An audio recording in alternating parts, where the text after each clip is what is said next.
Hello everyone. तो कल सुबह में आ रहा है खेसारी लाल यादव जी की आवाज़ में एक बहुत ही बेहतरीन गाना, जिस गाने का पोस्टर आ चुका है और फुल वीडियो सॉन्ग का रिलीज डेट भी आ चुका है।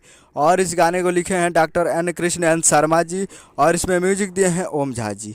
और इस गाने को गाए हैं खेसारी लाल यादव जी, जिस गाने का नाम है राम की जय हनुमान की जय, जो कि आपको स्क्रीन के ऊपर दिखाई दे रहा है। जिस गाने का नाम है राम की जय हनुमान की जय, और ये बहुत पहले रिलीज़ किया गया था, जो कि खेसारी लाल यादव जी की आवाज़ में नहीं था, दिलेर मेहंदी जी की आवाज़ में इस गाने को रिलीज़ किया गया था, जो कि वीडियो में खेसारी लाल यादव जी थे।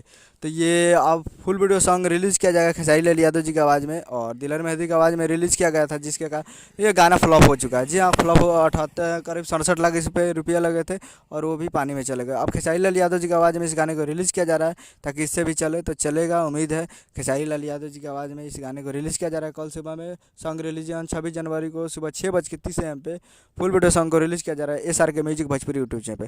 तो कल 26 तारीख को सुबह 6:30 पे SRK पे तैयार रहिएगा। मैं इस तरह के वीडियो चला चैनल को सब्सक्राइब बेल तो कैसे खेसारी लाल यादव जी का लेटेस्ट मिलाता है वीडियो को लाइक कीजिए और चैनल को सब्सक्राइब कीजिए। मिलता है अगला वीडियो, तब तक के लिए जय हिंद जय भोजपुरी।